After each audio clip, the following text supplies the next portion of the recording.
Life Management Science Labs would like to acknowledge that we live and produce this podcast on the traditional lands of the Wurundjeri people. We'd also like to acknowledge the traditional owners of the land of our listeners and our international colleagues. We'd like to thank and pay our respects to the elders, past, present, and emerging.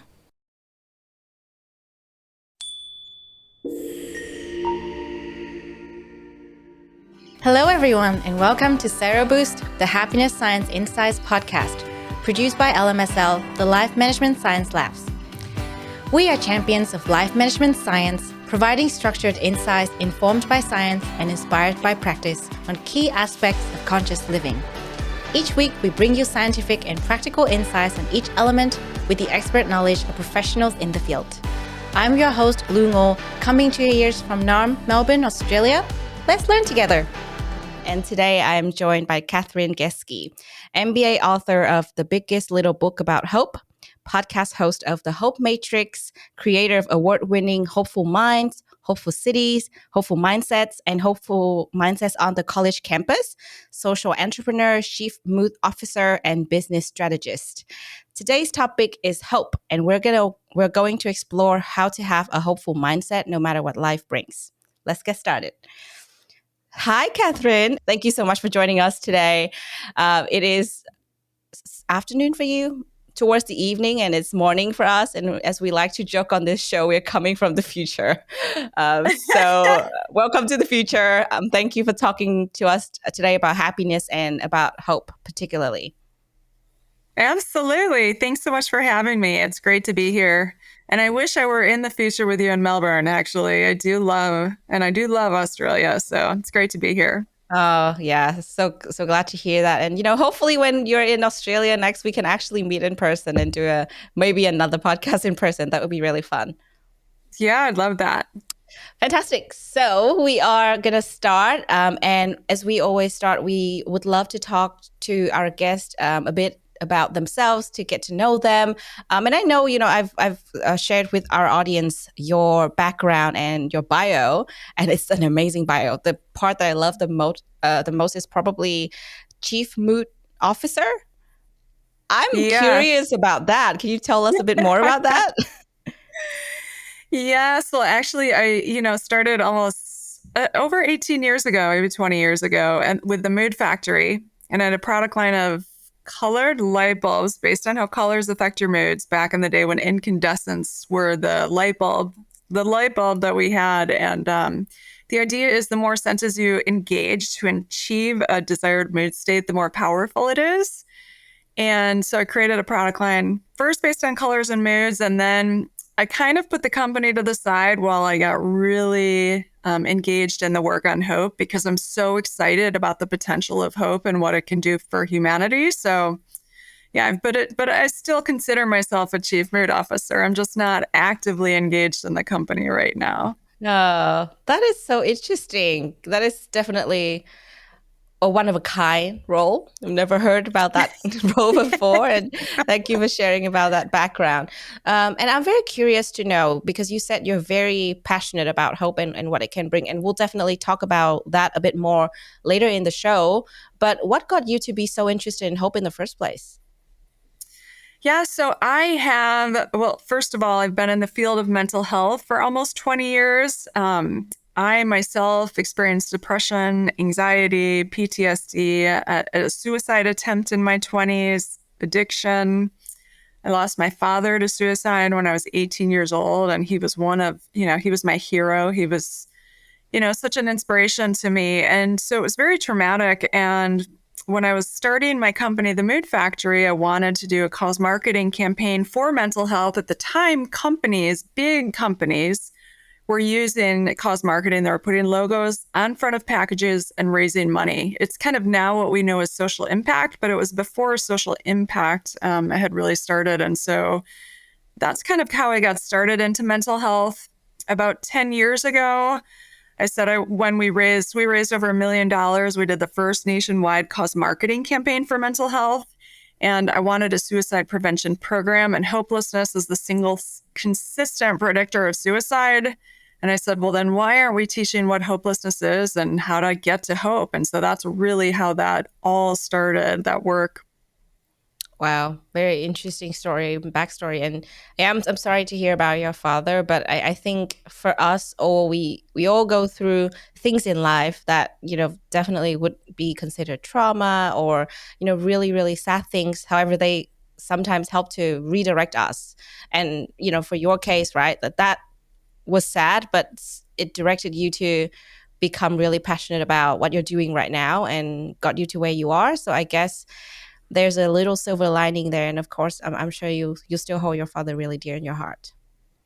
Absolutely. Yeah. And he's still very close with me today. I feel him, really close. And yeah, our traumas can help fuel our mission and our purpose in this world. So it's learning how to, use that energy in a way that's not self-destructive, but we work to heal from it, and then work to use it to fuel our work. So Mm. yeah. Yeah, for sure. Yeah, I couldn't agree more. And you put it beautifully. Thank you for that. So now we Yeah. want to get you a bit better. And I really love this section of the podcast. We call it Have You Met Kathryn? So are you ready? We would love to hear some recommendations from you. Yes. Okay, let's do it. So the first thing we would love to know is a book that you would recommend, or something that you really love reading all the time. Okay, so I have to recommend The Biggest Little Book About Hope. Of course. I don't know if that's cheating, but of course I have to give that a plug. But I really love The Surrender Experiment. That book by Michael Singer really changed my life and my understanding about business. And, surrendering in business seems, just so contradictory, but the art of surrender in business is so important. You want to work and you want to also let go and detach. And that's been critical in all of my work on hope. So I love that book. Yeah, that's amazing to hear. And I think this is a book that you probably just, it's not just something that you put all your heart and soul into, but also sort of like your life's work almost, right? It is. Yeah, as Yeah. far as And I it's can, you're so passionate about this topic. I am. And I'm so passionate about getting it out to people so that they don't, I learned the hard way on so many things, and I had access to resources and all of that. So it's important to me, yep, to Yeah. share my knowledge. Yeah, it Yeah. is not cheating at all. We love that recommendation. Thank you. Now Yeah. I remember it even better because, yeah, when I saw the name of the book, I thought that's an interesting title. And now that you've talked about it, I'm like, okay, I'm definitely going to have to put it on my list. The Yeah. next thing we would love to know is a movie that you love. Yeah. I like the Happiness Project. Actually, it kind of is what I aim to do with hope at some point, but talk about the science of hope and interweave it with stories and celebrities. And I just think it's a beautiful way to talk about something that's so important in a kind of entertaining way. The Happiness Project, the movie? Yeah, there's a Oh, movie, The Happiness wow. Project. Yep. I didn't know Yeah. that. Is it the Yes. same? Is it the same from Gretchen Rubin's book, or is it something else? No, it's different. Ah, okay. Yeah, because I just Yeah, it's read the book different. recently. So when I heard the name, I was like, oh, that sounds interesting. I thought that's the same thing. Yeah. Okay, got it. Right. So how about a podcast? This is a must-ask question for us. Yes. So, and I really the Hope Matrix, the podcast I host, and I'll tell you why. And this, of course, I'm super biased. Yet I love hearing. I talk to people that have gone through challenging experiences and how they use their skills and strategies for activating hope, and how they used it throughout their experience to remain hopeful for things that many people would become very hopeless about. So I love the guests I talk to and the stories they share and their authenticity and how it actually provides solutions and practical tips for other people. So Yeah. I do have to plug that. Yeah. Yeah. Again, I know you are biased, but it's a good bias because we get to hear a bit more about your work. So thank you for sharing that. Um, and how about your role model? It doesn't have to be a famous person, but if there's a famous person, that works as well. So many. I really have so many, but I loved, I loved Sam Walton. So I was fortunate enough to meet Sam Walton when I was young, very young, and just his relentless vision for retail, for creating a retail store, and his vision of bringing things to people that couldn't normally afford them. And just how he kept going and overcame so many obstacles and challenges, and, had a vision for when it was a very little store, and thought through every single thing, and then really innovated in the retail space and what they called just-in-time inventory, and getting products moving through and getting in, not having a huge inventory back-end cost, but getting them moving through as a way to lower prices and for people. And he was and then he also had a lot of just really beautiful values. And so he said something, lose your smile, lose your customer. So he knew that connection and greeting people and all that human component of retail that, many stores don't have. And, I think Walmart is working hard to get it there today. But I think it's so important. And he was such a visionary. So. Yeah. Yeah. Thank you for sharing that. It's definitely something different. I don't hear about, such role models or people in our show. But, it's really good to hear that from you today. It's something unique. And how about a course you have completed? So I took the happiness course at the Berkeley, the Greater Good Science Center. I love the Greater Good Science Center's courses that they put out. They have a lot of free courses, and they always seem to be in kind of the cutting edge. They do stuff on wonder and awe and happiness. And I really like how they set up their courses, and it's available online. And it was free. A lot of them are free, but, and then I also love that I have an MBA, so it gives me a different perspective on hope and activating hope around the world and how to do it in a sustainable way that has a business mindset behind it, and research kind of background. So, yeah. Beautiful. Thank you for sharing that. And this is very interesting because our show is about happiness, and you just mentioned you did a course in happiness, and obviously that suits so well with the topic. And this is going to be the segue into our main interview part of this podcast, because we are now going to talk about happiness and hope. So the first question we always ask all of our guests, and you probably are going to draw on some insights from the course that you learned to answer this, is what does happiness mean to you? This is not a question to test your knowledge, but it's more so understanding your perspective, because each person has a very different way of viewing happiness. Yeah, absolutely. And I love the topic of happiness. And it's actually with my company, The Mood Factory. It's one of my mood states. And then, it's also part of the SHINE framework and hope. So, but happiness to me is really, living, being present and engaged in life. So that to me is what true happiness is. It's just being really anchored in the present moment and fully in whatever it is we're doing. Yeah, beautiful. I think we've heard a wide range of definitions so far. Each definition has its own angle. And I think listening to what you're saying, I think it's really related to what you're doing. Like your work, your passion is very close to what you're doing. So I think it's great to hear that you're embodying what you're working on. And we always should do that. Whatever we're doing, we embody it. Like, especially when it comes to our definition of happiness, what we're doing every single day should be a part of it, for sure. Absolutely. Yeah. I could not agree more. Yeah. So the next question that we always ask as well, and again, this can bring about a wide range of different answers, because it is a very massive topic of happiness. But we notice that there are a lot of misconceptions out there when it comes to happiness. There are things that people thought would be belong to the definition of happiness. Now, your definition is unique to you, and based on your observation, based on your work.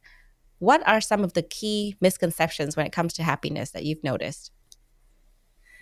Yeah, well, I think that so many people place their happiness and dependent on something in the future, and as opposed to being in the present moment. And so I think I'll be happy when I am like rich, or when I'm got this degree, or when I get through this week, or when actually, to me, it's so important that happiness is about being present and engaged and good to myself and good to other people along the journey of wherever it is I'm going. So, it's not, and yeah, it's not about getting somewhere. And while that's what really hope is about, is future orientation for something, it's really, yeah, you have to be anchored in the present moment and being kind to yourself and being kind to other people. And oftentimes we forget that and do whatever we can to get to that thing we think is going to make us happy.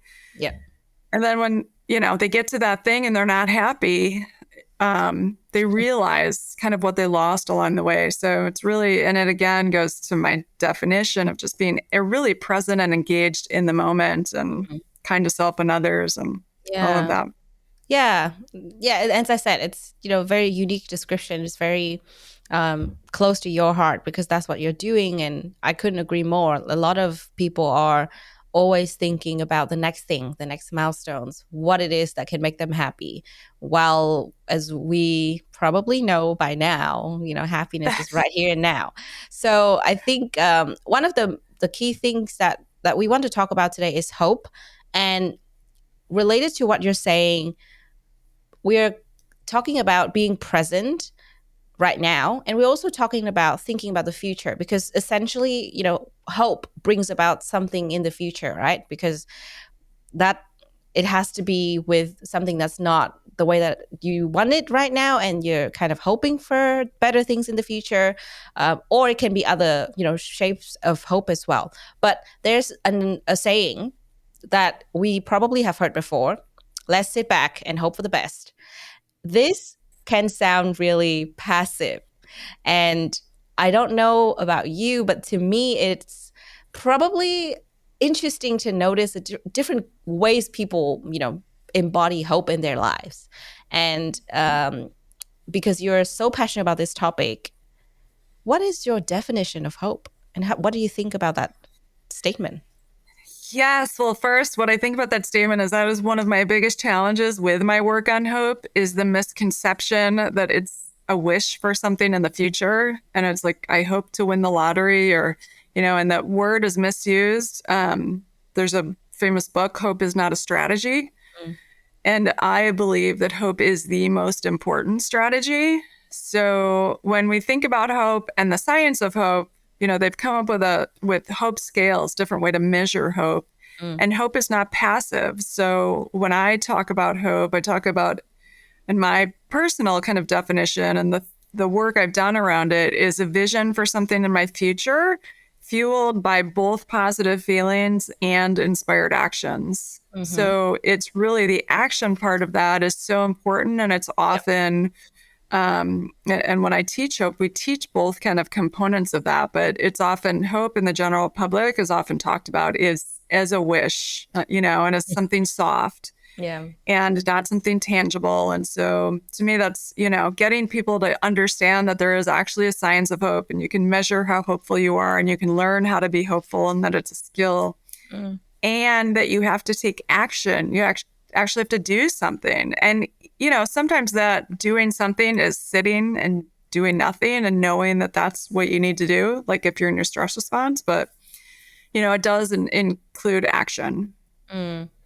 Yeah, that's definitely very different from what most people would think. So we're definitely going to get more into that. But since we were talking about happiness, now you've given us the definition of hope. I've realized that I have some misconceptions myself. We'll get there. But on that topic, how do you think happiness and hope affect each other? Yes, and we'll probably talk more about this. But when we talk about hope, and how I've kind of formulated a strategy, because at the time, when I started this work on hope 10 years ago, they were measuring hope and they were measuring hopelessness, but they weren't teaching like, how do you get to hope? So I did, a lot of literature review. And then I also got a group of really incredible advisors. My Dr. Myron Belfer is a Harvard catalyst. He worked for Nobel Prize winner, Dr. Joseph E. Murray. He's so amazing. And we've presented around the world together on hope. And he's just been an incredible just gift and angel in my life. Yeah.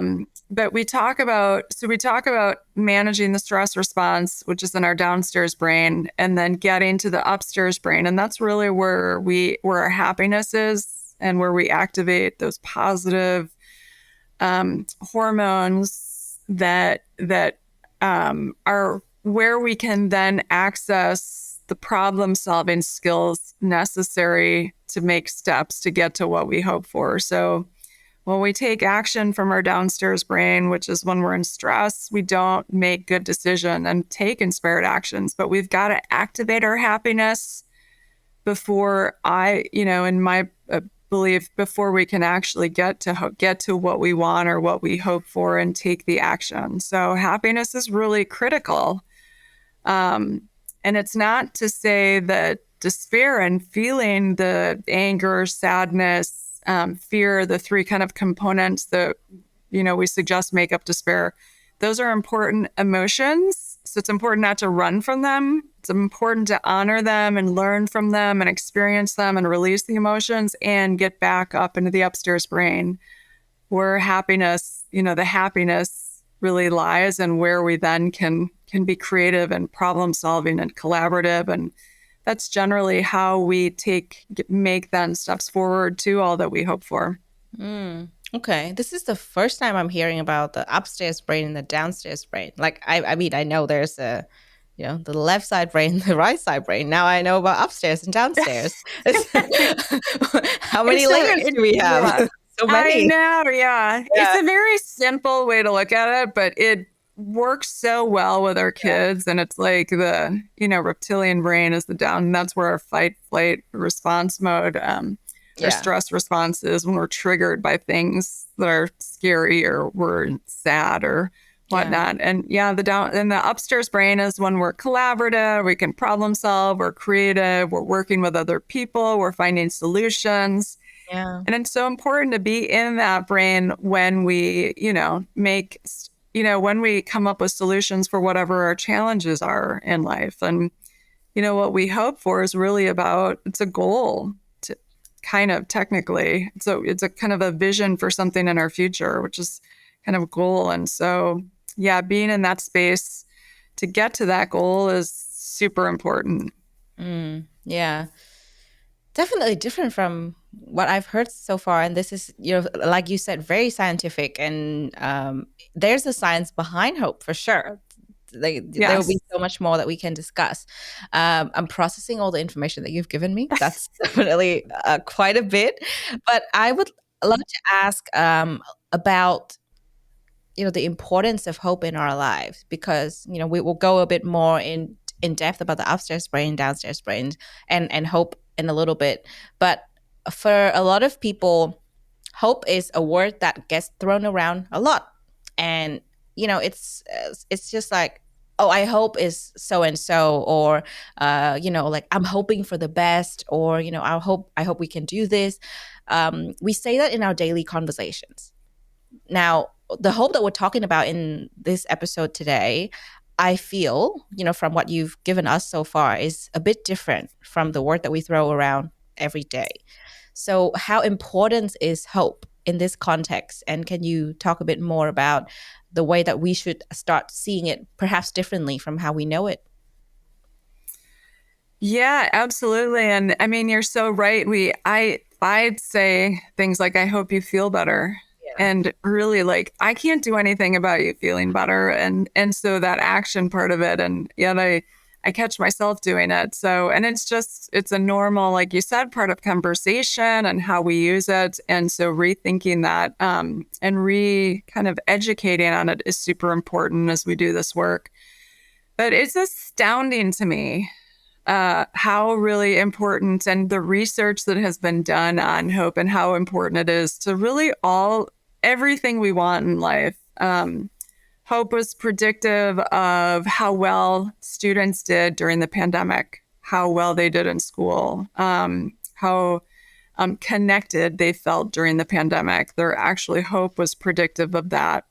It's predictive of school retention. So if students return a second year to school, your you're measuring your hope will predict if that student will come back. So colleges get graded on retention and they get funding. It's super important for funding. It's workplace retention. If you can improve employees' hope, they're more likely to stick around.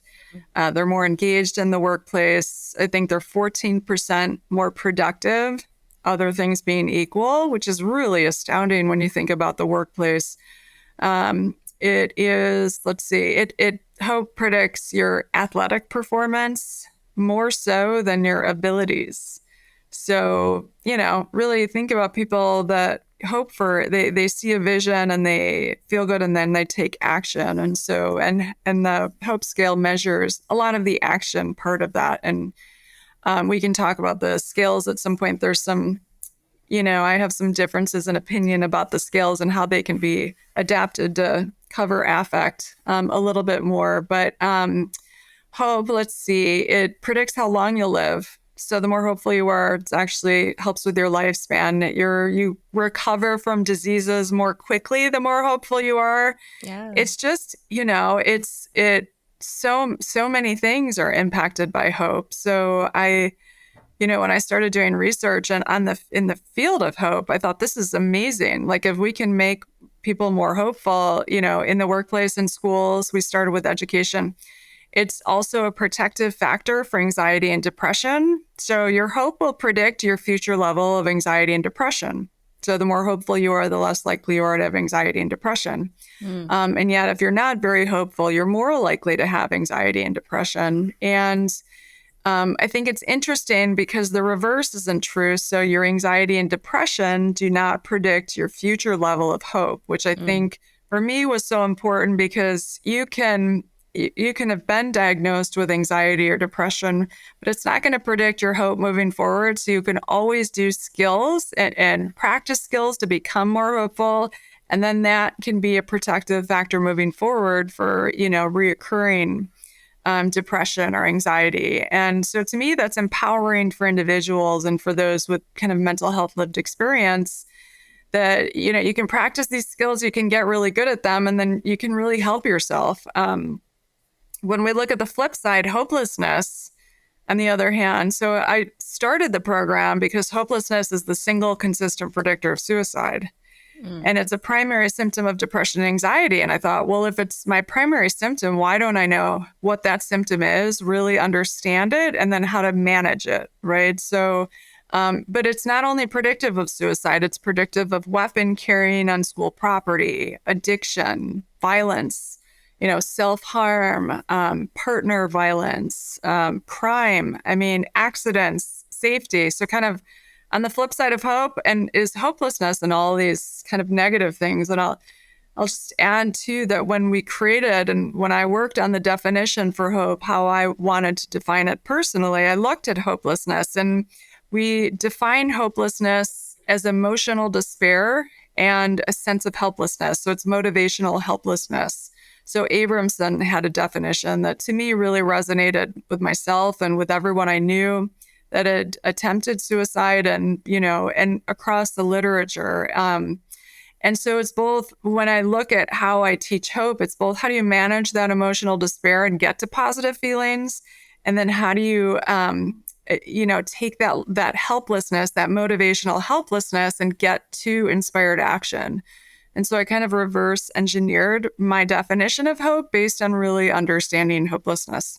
I see. So there's multiple aspects to what you're talking about. And it's so interesting when you said your level of hopefulness or hope. Yeah, I think the level of hope is going to predict whether you're going to have anxiety and depression or your level of future anxiety and depression. But then even if you are anxious or depressed right now, it doesn't mean that, you can, predict your level of hope in the future because, like you said, it is a teachable skill. And we're going to go into that in a little bit. But what stood out to me as well is you're talking about mental health. And this is definitely a very big thing that not a lot of people are talking about. And I know this coming from an Asian background that in my country, for example, no one talks about it until recent years. And so for a lot of people, this is the first time they're going to actually think about the relationship between hope and mental health. And one of the things that you mentioned earlier is understanding the brain, which is, very important, the brain science. And on this show, we love talking about brain science. So let's talk a little bit about that. You talked about this earlier already. You mentioned the upstairs brain, the downstairs brains, and you mentioned hope and happiness earlier. But if we were to actually talk about hope and mental health in this scenario, for people that have never, given brain science a thought or given hope as a science at all, thinking about it, then how do we go about teaching them about this? How do we simplify the understanding of, okay, upstairs brain, downstairs brain, this is how you can see the relationship between them and hope in your life?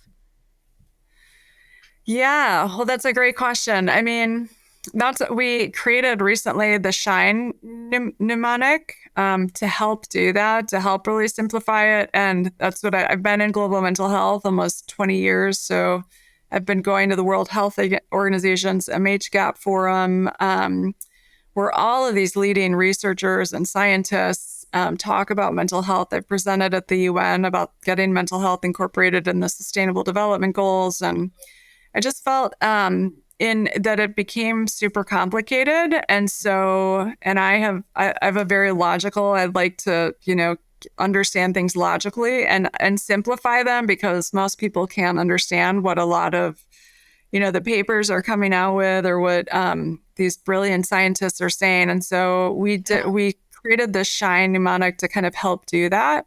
Yep. And so when we talk about hope, we talk about the stress skills. So how to identify and manage your stress response, which is when you're in that downstairs brain.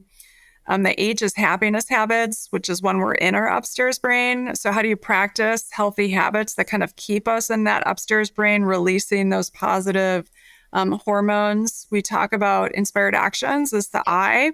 It's how you set and create goals, set goals, work towards them. We talk about the nourishing networks, how to create really strong networks that are supportive of your goals, and how to eliminate challenges that get in the way, which are a lot of thinking patterns, rumination, internalizing failure, worry, kind of all of those things. And so that's the general framework for how we've started teaching hope, and tried to kind of simplify it and create a system for doing that. And, to me, one of the most important things is identifying and managing that stress response, because it's pretty amazing how quickly, if we don't, a decision that we make in 3 seconds can really have an impact on everything we hope for and everything we've worked very hard for. And I think what happened at the Oscars is a really good example of that. How, Will Smith was triggered by something external, and then he has this flooding of cortisol and norepinephrine in his body. And when we have those, there's a book, My Stroke of Insight, that's really fantastic, that talks, we have to wait 90 seconds, which when you're triggered by an external event, it takes 90 seconds for those chemicals to flood through your body. And that keeps you in your downstairs brain. And you can't access that, but, rational thinking when you're in that stress response. And it can take over if you don't just kind of sit through it. And so to me, if Will had just known that and understood that and really been taught that when he was a child, so it became a way of life for him. And I think all kids around the world, I mean, this is such an important skill, and so important for us all to know and really understand and practice. Yeah. Because those are when we make all of the bad decisions. That's when crime happens. That's when addiction happens. That's when kind of all of those things. But there's a physiological reason for it. So understanding that physiology and that response, that stress response, and then just waiting, like learning how to figure out how to not act in those 90 seconds, I think it can just have such a profound impact. And you can see how it just, all of that, what he had hoped for in his life, kind of things just started toppling. And it was the impact of just that very tiny thing. So That's interesting to me, though, because I think you're talking about stress skills, the first one in the Shine framework that you just talked about. And in some cases, we can wait for 90 seconds. So presumably now everyone has understood that, within that 90 seconds, wait it out Yes. before, taking any action. But in some scenarios, it's not really feasible to do that. For example, a very close example for everyone would probably be a stressful meeting at work. You have to respond straight away. You don't have 90 seconds. So in those scenarios, what would be your advice? What should we do? Yeah, well, first of all, belly breathing. So breathe really deeply into your belly. If you notice any kind of, because you can kind of counteract and I think you can kind of learn to control, like somewhat, not in all instances, but I've learned to manage my speech. I used to get terrified before speaking, and yet I understood that I would hold my breath, and I didn't really realize that. But by deep breathing, you can actually improve your heart rate variability, which you want. You want an increased heart rate variability. So when your stress response is activated, your heart rate variability drops. And the number one way to improve the HRV and to deactivate the stress response is belly breathing. Yeah. So belly breathing, grounding your feet, noticing that you're in your stress response. So maybe not just taking a pause. I mean, you can always take a pause before responding, and just getting used to it too, and how your body reacts. And I think is so important. Yeah. So yeah, I mean, and if you're super activated, and I think there is always 90 seconds, or excuse yourself for a minute, or, it just depends on kind of the reactivity and what it's driving towards. And, but yeah, always breathing, always belly breathing. I mean, people are terrified of speaking, and there are so many people that get anxiety from speaking. And I really think that it's not the anxiety, it's that we stop breathing, and then our body goes into goes into that stress response mode. And then we further activate the stress response, and then we go into kind of panic attacks. But if you could learn to belly breathe anytime before you have to speak, and ground your feet, feel your feet on the ground, it completely, changed my whole experience with presenting and speaking. And and it was a physiological thing, and I was making it worse. And I didn't even realize it. I was never taught. So yeah. That is so interesting. Yeah, because I think the most interesting part would probably be you mentioned Will Smith, and that for a long time was a meme on the internet, as we all know. But now that you mention it, it is, it's human. It's just a human reaction. And the reason, like you said, is probably because we didn't get taught the skill. But I also think the other side of the coin is, even if we get taught these skills, let's say in the future, we're all, getting a different kind of education. We get taught these skills when we're little kids. It's still hard in practice, right? So I think for me personally, it's so hard. Like I talk about, for example, I talk to my friends about, okay, let's meditate every day. But then, the day comes, and then sometimes I check my meditation app, and I'm like, oh, I forgot to meditate yesterday. I didn't know why. It's just, I know I need to do that to be a better person today. But sometimes, sometimes life happens. And so in stressful situations, especially, it's good to take a pause. But sometimes we cannot take that pause, unfortunately.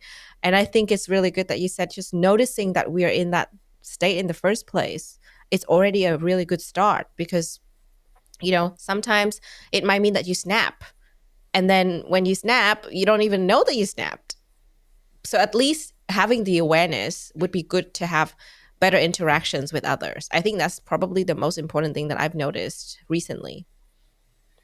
Yeah, absolutely. And self-compassion, and like understanding that, and the more, if you're in stressful, our stress hormones escalate when we go through times of great change and adversity, and which is why you saw so much more reactivity and violence and addiction going up during COVID, because it was a time when the whole world was going through significant change, unexpected. And so, and Hope actually predicted how well people kind of navigated through that period. Mm-hmm. But it's important to have compassion for self because we're not perfect. And these are, we are human and we have reactions. And Mm. many of us have trauma and trauma that we may not even know about. And so, forgiveness and, to me, making amends and taking responsibility upon reflection and, waiting when we can to respond, to that email. If something, triggers you, waiting a day or and in times when you can. But yeah, like you said, I mean, we're all human as well. And so I think having compassion, one of the coolest things a kid in Northern Ireland taught me and talked about is not only did the Hopeful Minds program, which is our program for young kids, teach him about his stress response and his downstairs brain, but he could also notice when other people were in their downstairs brain. Mm. And so instead of like further engaging with them, at that point, he Mm. took a step back. So his brother, he said, was in his downstairs brain when he got in the car and he realized it. And his normal tendency is to take offense and to kind of go, cause more trouble. And instead, he kind of took a step back. He got home, he took a shower, he went to bed. And the next morning, everything was fine because he saw his brother in his downstairs brain. And so he changed how he approached the whole situation. And I think that's pretty insightful for, someone younger. And, it taught me a lot too about, it's not just about my downstairs brain, it's about other people and having compassion for them too. And, not taking it personally, but just, understanding that we're all kind of living this human experience. So, Yeah. Wow. Absolutely. That's very interesting.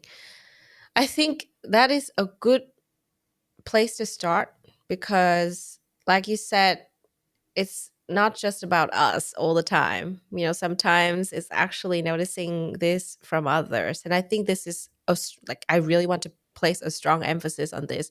Having, observed a lot of different kinds of behaviors, I feel like sometimes um, we don't have self-compassion, but then sometimes there's no compassion between people, and that's where situations get really bad.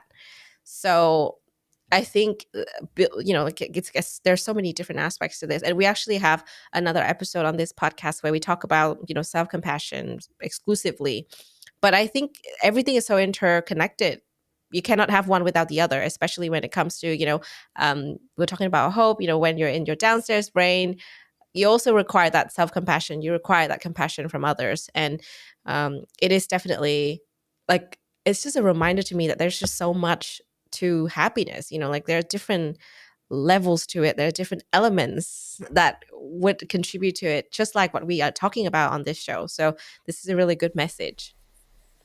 yeah, thanks. I know it's I'm done so much different kind of, I've done a lot of courses and work, and I've brought in so many components from all of that because I think it's all really critical to hope and to what you hope for. And so we built that into our program and into kind of how we teach hope and in the Shine framework. And we talk about all those things somewhere kind of along the way, and then link out to resources of kind of experts in those specific spaces. Yeah.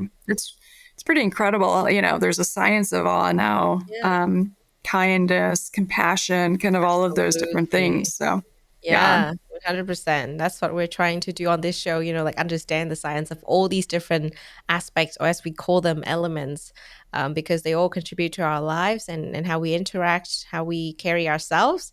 So very important things.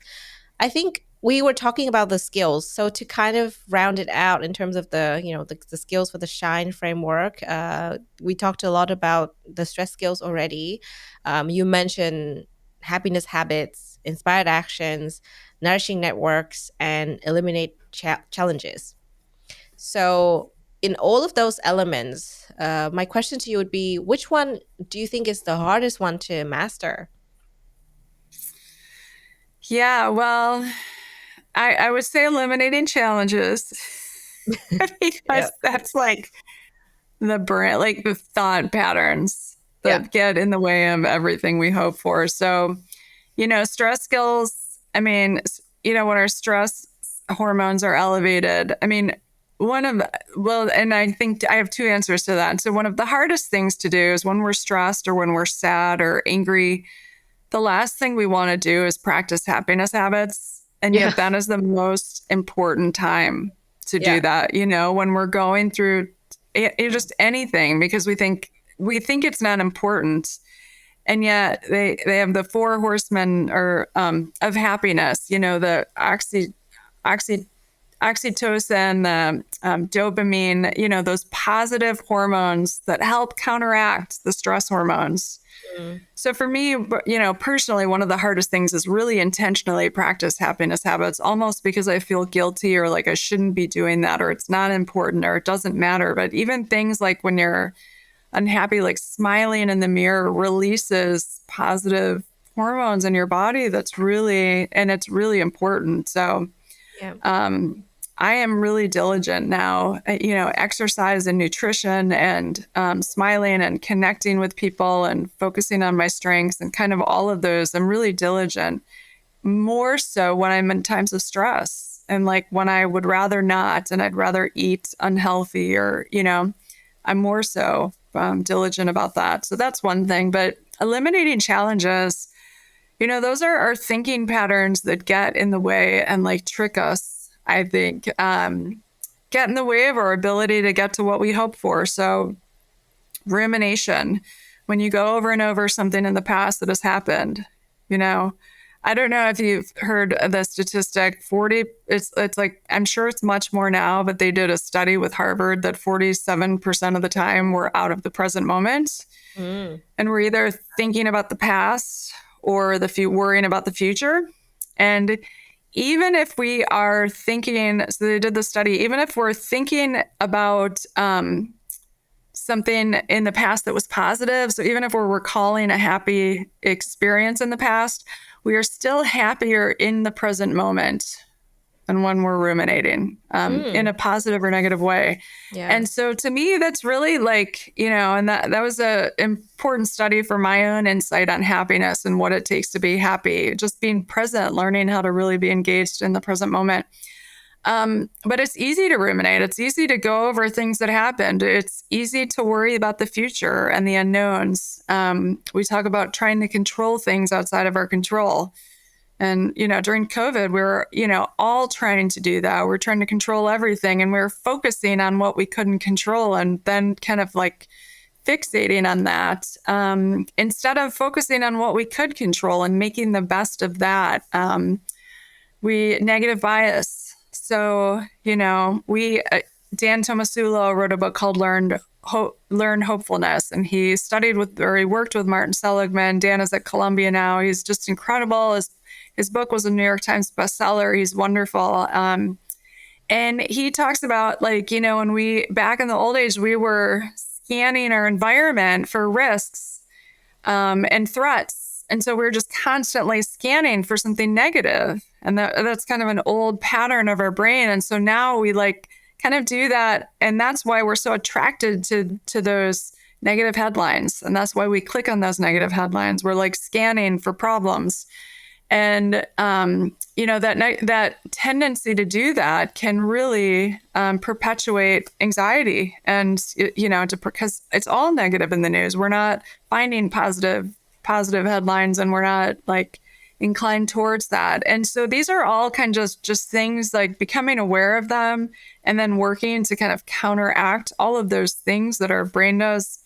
Internalizing failure is another, like when we fail at something, it's like, oh, I'm horrible. I suck. Like, I can't do this. I'm no good. We know a lot of kids actually die by suicide because they fail at tests and they think their life is over or they don't make, this school or they break up and they think they're a total failure. And it's really not a person is a failure when something doesn't work. It's just a process that's a failure. So learning how to de-identify with that failure, again, super important. And these are all things that our brain kind of does, kind of even unconsciously a lot of times. And so learning how to kind of counteract all of these things, I think is super challenging and takes a lot of reprogramming. But And thanks to neuroplasticity, we can do it. We can learn and we can practice and we can catch ourselves when we're doing these things and get back into the present moment. And, that's what my initial company was about, is like, if you can engage one of the easiest ways to get present is just to engage any of your senses, right? Your sense of smell. So if you're ruminating on something, pick something up and smell it. Or, if you're worried about something in the future, touch something, or like rub your shoulders or feel your feet on the ground, or, because we can't be in the present moment and then in our mind really at the same time. So, yeah. Very interesting things that you just mentioned there. And yeah, like definitely there's so much more to hope that we initially thought, right? Now we're getting to uncover a bunch of other aspects of it that we probably don't think that they are related to hope. So I guess in our research from our end, we see that one of the very important aspects of hope is actually to determine goals. So to me, when I saw this, I was kind of like, I'm not sure about that. Like, I didn't think about that before. Like, hope and goals, really? Yeah. But now that you just mentioned a bunch of the other things, especially like with the brain science of it, I bet there is a connection there. So could you help us to explain this connection a bit? Yeah, absolutely. Well, when you think about it, you hope for something in your future, but how do you get there? And a lot of people aren't taught goal setting processes and ones that actually work and ones that are shown to help us get to what we want. And so, if we have a hope for something, we also have to know what it takes to get there. And I think setting goals and then going through the process of goal setting really helps to kind of weed out false hopes, or hopes that aren't attainable, or that may not be attainable. And so we kind of help do that. And again, the two components of hopelessness are the emotional despair, which is a lot of the stress skills and happiness habits. That's kind of how you manage that emotional despair. But then the inspired action is really, how do you set goals? When you're helpless, like, what do you do? Like, and you want to get to something, like, what do you do? And so it was really important to me.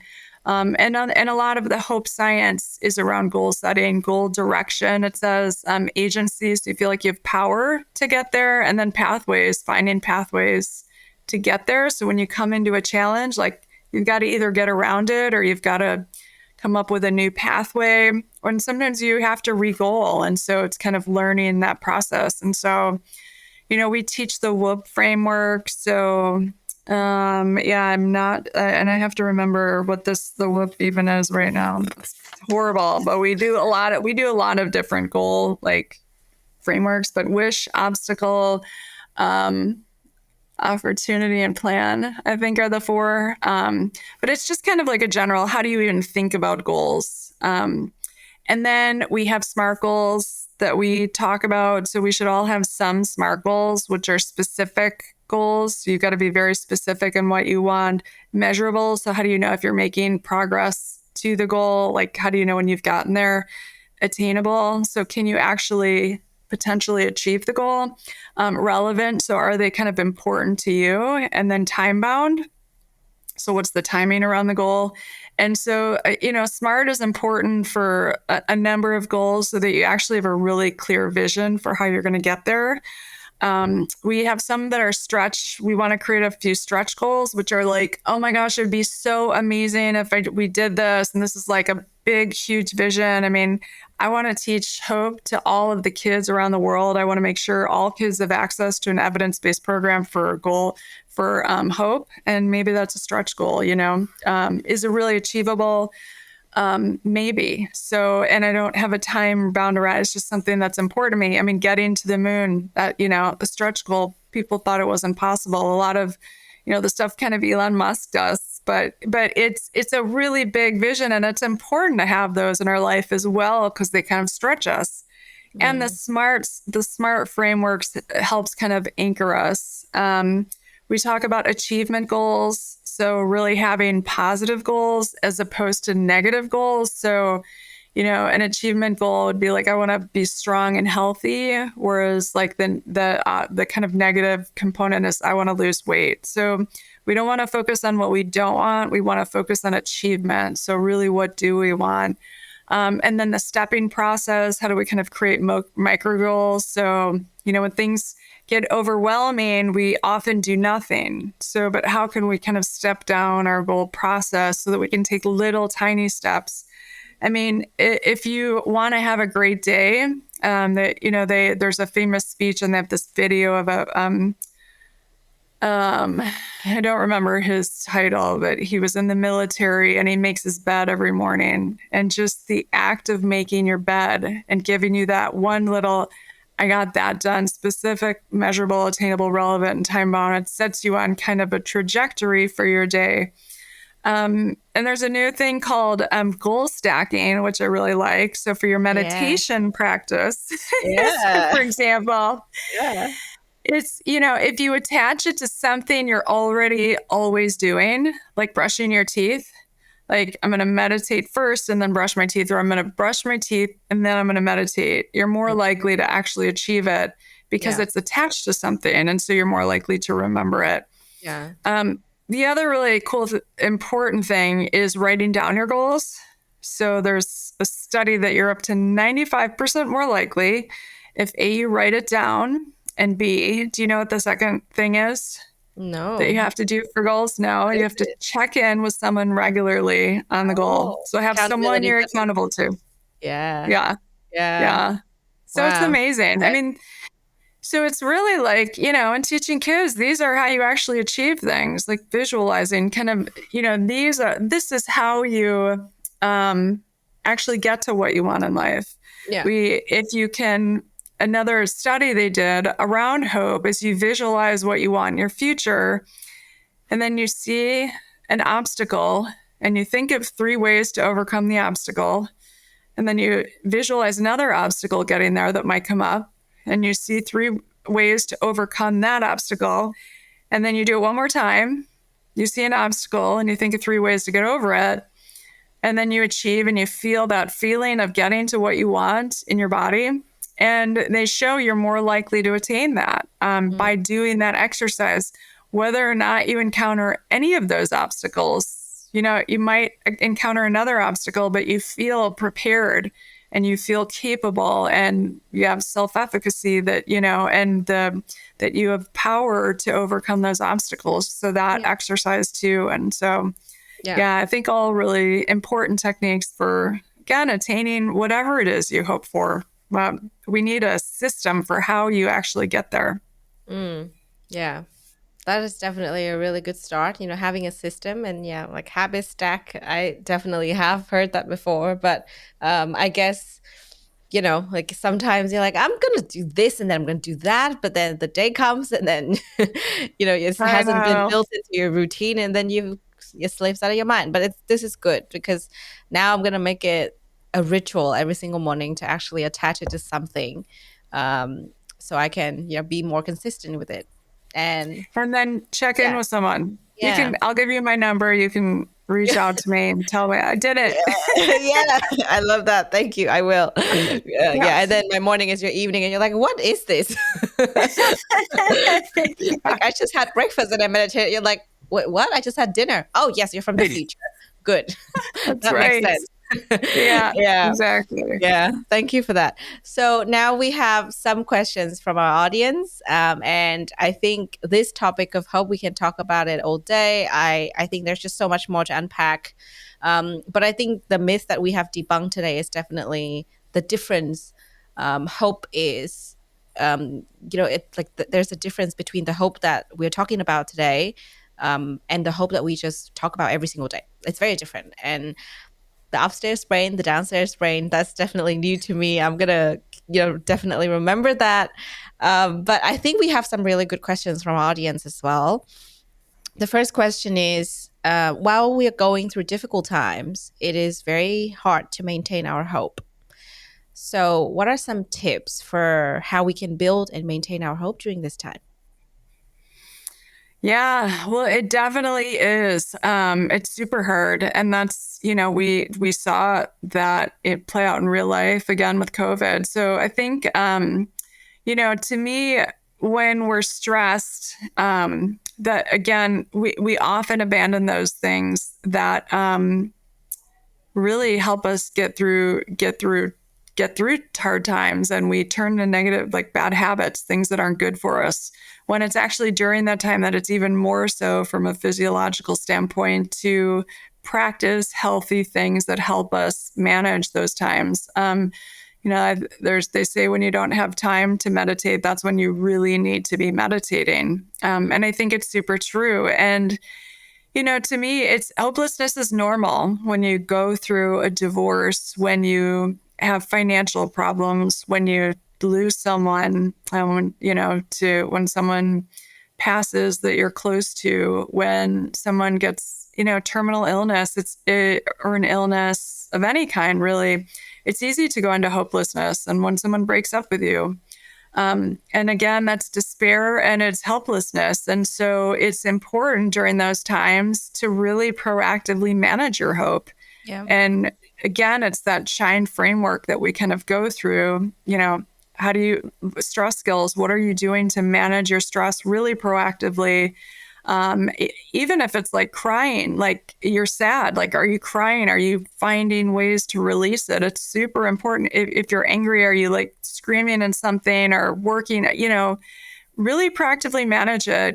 Are you happiness habits? Are you practicing things that are healthy and for your longer term, habits? Are you really getting enough sleep and nutrition and doing things that bring you joy? It's even more so important during times of change. So that's super important. Taking small, even like micro goaling, so really small, it's important for us to feel like we're making progress. And so focusing on kind of chunking things down a lot is super important, because we can get very stuck when we become helpless and in despair. And then networks. So really connecting with other people, making sure you've identified a couple of key people that you can connect with. And especially people that have been through similar experiences of whatever it is that you're challenged with at that time, I think is super important. Yeah. Which are why things like support groups can really be helpful. And then trying to stay in the present moment. So eliminating those challenges. But again, it's, we have to be really proactive about our hope, especially during times of great change or adversity. So, and yet it's most likely that someone else has been through something, similar in some respect. And so learning from them too, and how to maintain that kind of hopeful mindset, super important. Yeah, I think the most important thing that you mentioned that I really love is, talking to people that have gone through the same thing, because I think we do feel hopeless when we feel lonely. Like Yeah. that is very clear to me. And when we have a network of people and when we can talk to people that have the same experiences or who can actually be the living embodiment of, hey, I made it through that time. Like that's really, really helpful, because sometimes if people are not sure of what you're going through and then they just, try to encourage you, it doesn't make any sense. And you're kind of like, you don't know what I'm going through. How are you going to tell me about hope? I know. And then you Yeah. feel more alone, It's Yeah. like, oh, I won't talk to anyone. Yeah. Yeah. And that's, So true. what we developed hopeful mindset really about just for that very reason. So we have a hopeful mindset on the college campus course through my company, and it's kind of a 10-week online course, but it really does that. So it's both experts in happiness and mental health and hope. And then it's recent college graduates Yeah. that have, lived experience of being on the college campus. And some of them overcame major challenges. And like, how did they use that framework? Like, what specific stress skills did they use? And so learning from people that have, been through something similar is, again, like you said, it's so important. Like I can teach inner city kids the framework for hope, but if they want to learn how to, or low income students or, anything, I can't teach them the specific skills, but they can learn from someone that has been through what they have been through and how they overcame the many, many challenges and created the life that they wanted. And so, I'm like I can do the framework for hope, and yet the specific examples for specific populations is better taught from those populations. Yeah, for sure. It's always there's no one size that's going to fit all. So I think it's definitely good to have different perspectives, and each circumstance would be different, which is why these questions from the audience really help, because they have different perspectives and there are things that we might not have covered.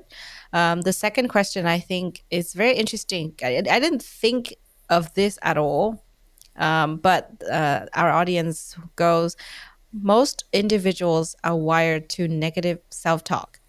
How can we tackle this issue and develop a more hopeful or positive mindset?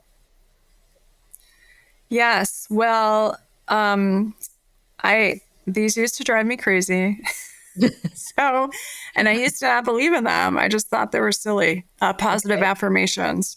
Okay. So, whatever the negative self-talk is, like, write it down and then write down the opposite of that and really read it every morning and encourage people to do that, and until it becomes habit and they believe it. There's the placebo effect, which is when you take a pill and you're told it's going to have a positive impact, and it's really a sugar. Sugar It's pill, really yeah. a sugar pill, and you feel those positive feelings. So you Yeah. report these positive. Well, there's also the nocebo effect, which Okay. is when, yeah, you're given a sugar pill, you're told you're going to have these negative side effects. 50% of those people have those negative side effects from the sugar pill. And then, like, that is what convinced me about, the power of belief and the Yeah. negative self-talk. If that's what we believe about ourselves, Wow. then Yeah. that's what we're going to create. And so those affirmations, the power of belief, and so just replacing them and continually saying them until we believe them. And you do believe them. You say it enough times, you integrate it, you feel it in your body, Yeah. and then you start seeing signs of that. So I believe it's super important. Yeah, that is true. And yeah, I used to think that affirmation's a bit cheesy. Yeah, Not exactly. gonna Cheesy is lie, a great word. very cheesy. And I was like, no, man, I'm not gonna do that. But I remember not long ago, my best friend's not in Melbourne; she's in Sydney, and she came to visit, and we were having conversations about like the similar topic of having negative self-talk and like difficulties in lives. And then she taught me about the same thing, and she was actually practicing it in front of me. And I found, initially I was kind of like, that's a bit cheesy, but it helps. She was looking at the mirror. There was no mirror. We were just waiting on the street. There was I think there was a storefront, and then you can kind of see your reflection. And she was looking at her reflection and giving herself positive affirmation. And it was the cheesiest and cutest thing I've ever witnessed, but it works. It works. It Yeah. definitely works. And I think, it helps to cultivate our hope for sure. 100% Yeah. can attest to that. Yeah. Absolutely. Yeah. Mm. Because and that's actually, we believe is like now our first lesson on hopeful mindset. I mean, if you believe you're worthy of college, that you deserve to be there, or, if anything you want in life, you first got to really believe that and feel it in every cell of your body. And, only then will you be able to create that reality. Yeah. Alrighty, so now we have covered the questions from our audience. Those are the questions that I found to have some new angles, besides the one that we've talked about. Some other questions are quite similar to what we have discussed. So I guess, we've covered quite a bit. But now I would love to get practical with you, because, on this show, we talk about practice a lot and we want to be practical. So we have something that, our audience can put in their pocket, their virtual pocket, whatever that might be, and actually, go and practice it on the daily or weekly or whatever the frequency might be for each practice. So my question to you on this topic would be, what is a practice that you yourself use to become hopeful? Yeah, I mean, to me, I think the most important thing we can all do for our hope is the 90-second stress response pause. Learning how to do that, I really think it can change everyone's life. Yeah. Again, I think violence, addiction, self-harm, anxiety attacks, so much of that just comes from amplifying the stress response as opposed to deactivating the stress response. So if we can learn to manage that one thing, I think that can really help us to then set us in kind of the mindset and state to where we can practice all these skills for hope. So I highly recommend that. Yeah, definitely. So you have mentioned this before, but to recap for our audience, what would be the 3 key benefits of this? Yeah, well, improved hope, Yeah. uh, decreased hopelessness, but I think really better relationship with Yeah. self and other people. Yeah. Yeah, and then not self-sabotaging. Yeah. The third one is definitely the most important one for sure. We've Yeah. talked about this in depth earlier. So, as we mentioned before, there will be multiple challenges when we do this, especially when, there might be a situation where you don't have the space to actually take 90 seconds. But what are some of the other challenges that people might encounter when they start practicing this? Because I feel like 90 seconds, right? We talk about 90 seconds, doesn't seem that long, but it can be really challenging to actually do it. Oh my gosh, 90 seconds is forever when you're triggered. It's like it's really, really challenging. One of the biggest challenges is there's a lot of times we don't even realize that we're triggered by our stress response.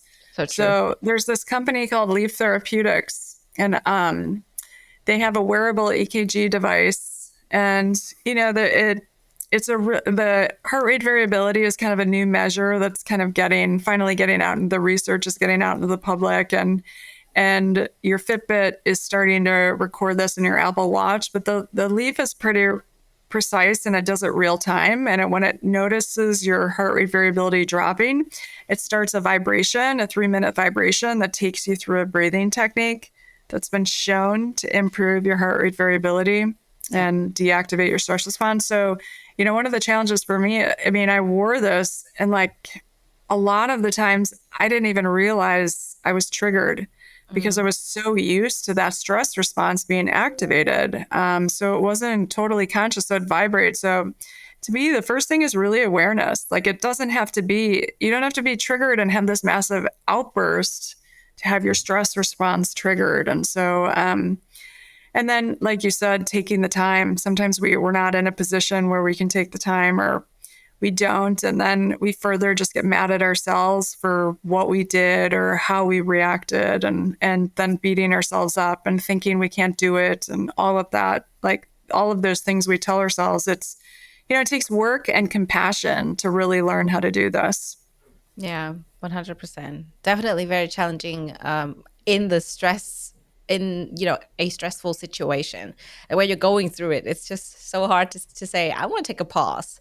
So like you said, multiple challenges. Like, yeah, it's just definitely going to be hard. But we definitely need to practice it. Now, I think this is going to be interesting because, like you said, sometimes we're not aware that we're stressed. Sometimes we are aware, but we don't have the time, or we cannot actually take 90 seconds out. And this is probably case by case. But I wonder how often you would practice this, because it doesn't have to be something that we do when the situation arises. Maybe we can do it preventively. Like we can, I don't know, take 90 seconds to deep breathe before you, I don't know, go to work or go into a meeting, or, start to, like you said, go and present in front of the public. So how often do you practice it, and when would be the best Yeah. time? Absolutely. So to me, meditation has helped me start to get an understanding of when I'm triggered, because it's given me a real awareness and kind of an ability to separate out that time from when I triggered to when I react, so that I can intervene with a 90-second. So meditation has helped a lot. But and you can practice the 90-second stress response like anytime, just by breathing deeply into your belly for 90 seconds to just kind of see what it feels like, and start to feel the regulation of your body. And like when you're emailing, and if you ever notice that you get an email that you don't like, just like do it that like take 90 seconds to breathe and just notice the physiology in your body and how you feel and all of that. So I think it's just like that initial awareness is so important, and you can do it anytime. Or if you want to habit stack it, you can do it after you brush your teeth. You can practice what it's like for 90 seconds. Or every time you get to work, think about something like that. Yeah. Yeah, But for we can, sure. So we talk about the fact that this is definitely a big part of hope. This is a big part of happiness. How about our perception in life? When we start practicing this, how do you think this will impact our perception in life? yeah, our perception in terms of like how we see the world or how we Yeah, see things. yeah. Yeah. Well, and like the stress response or hope in general. I would say the practice that we're talking about, the 90 seconds pause in the stress response. Yeah. So, I mean, what it did for me is it realized how much I self sabotage, how much I create my own reality, which we all. Some people might get mad at me for saying this. And I mean, I have created really, the realities have been not positive many times because of this. But realizing I have so much power when I learn how to do this. So, and, getting the power back to ourselves as opposed to like losing kind of that victim mentality and realizing like there's so much I can't control, and maybe I can't control about what happened, but I can control how I respond in the moment, and learning how to do that, and then learning how to use those energies, Yeah. From the emotions that we feel about what people may do to us, or what we feel, or that's hurtful, or frustrates us or enrages us.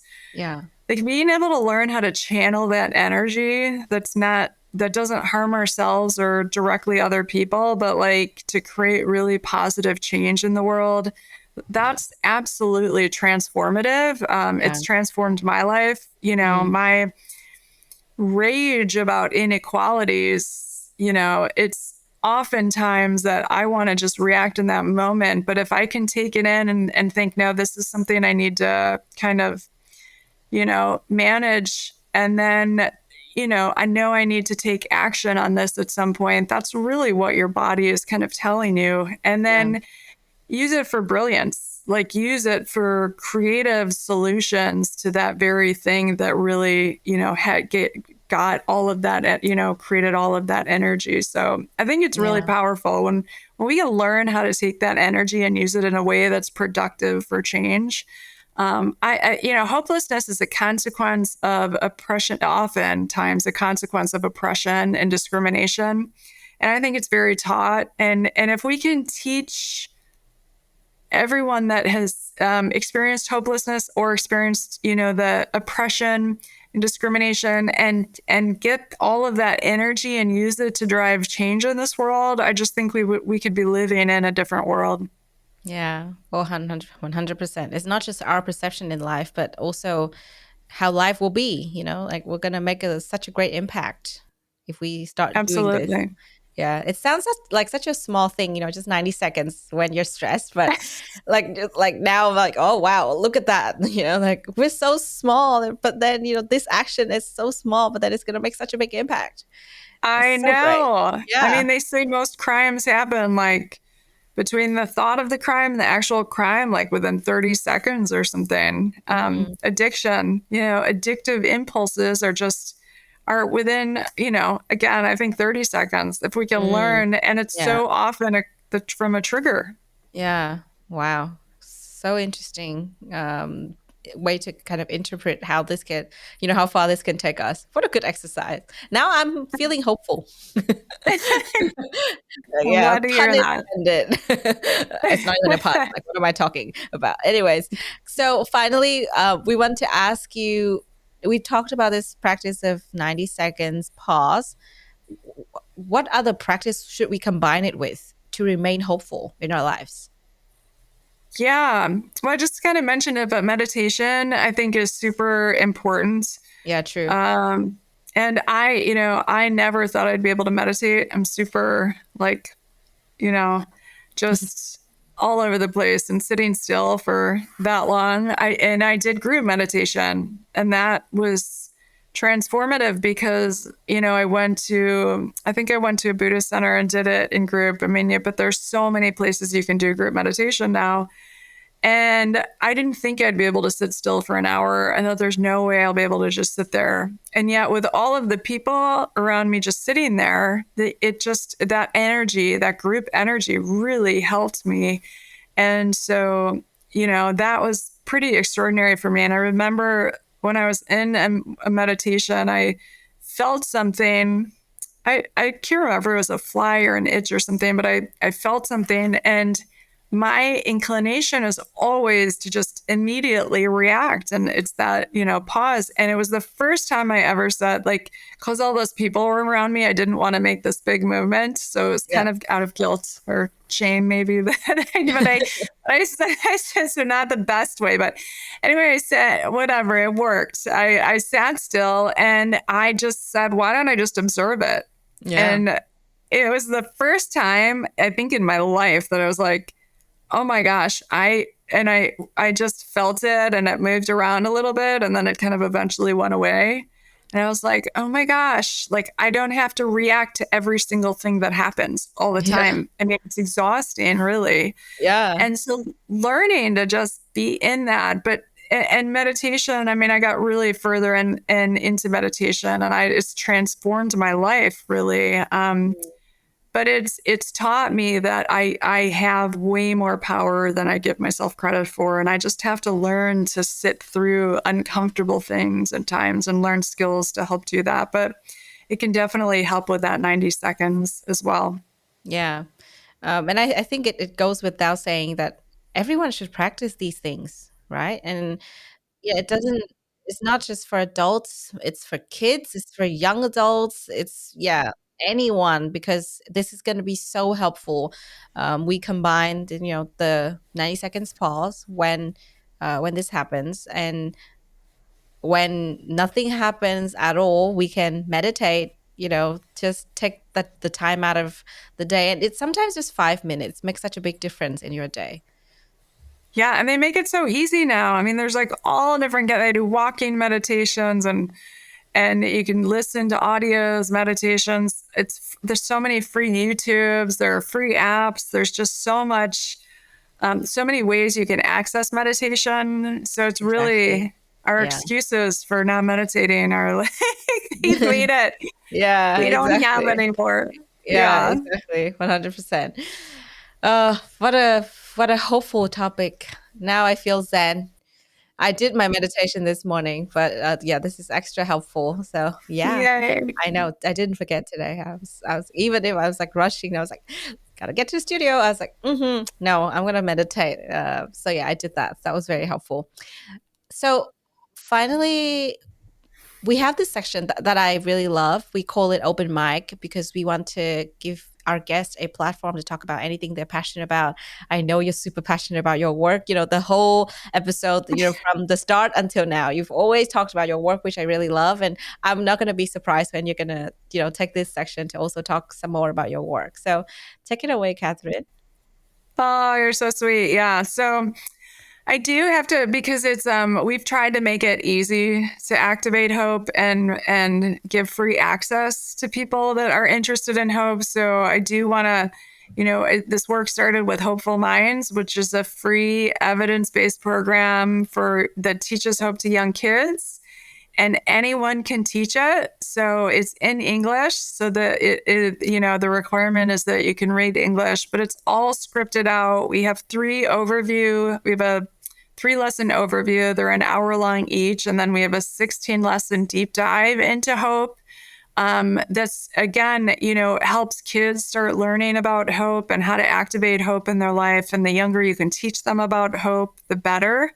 We have a parent's guide that parents can download and start using hope language at home. And it has the SHINE framework and the stress skills and, all worksheets and all of that. And I'm so clearly passionate about hope and the importance of hope, especially for young kids and especially, those that are going through challenges. But really, it's a whole societal kind of approach to hope, because we all need to learn how to be hopeful. So it's not something that, there's anything wrong with you. We all experience hopelessness, and we all need to know what hopelessness is and how to manage it. Some are, I think, just better than others, and you can't really predict who's not going to be good. Yeah. And so we all have to learn, and the framework helps you teach other people. So, of course, there's that. So that's hopefulminds.org. And then Hopeful Cities is a new citywide activation for hope. So we have a Hopeful Cities playbook. We want hopeful cities all over the world, but we have proclamations. So we're having the first Monday in May established as the Day of Hope, which is during Mental Health Month, which I'm super excited about. We're working to get an International Day of Hope established at the United Nations.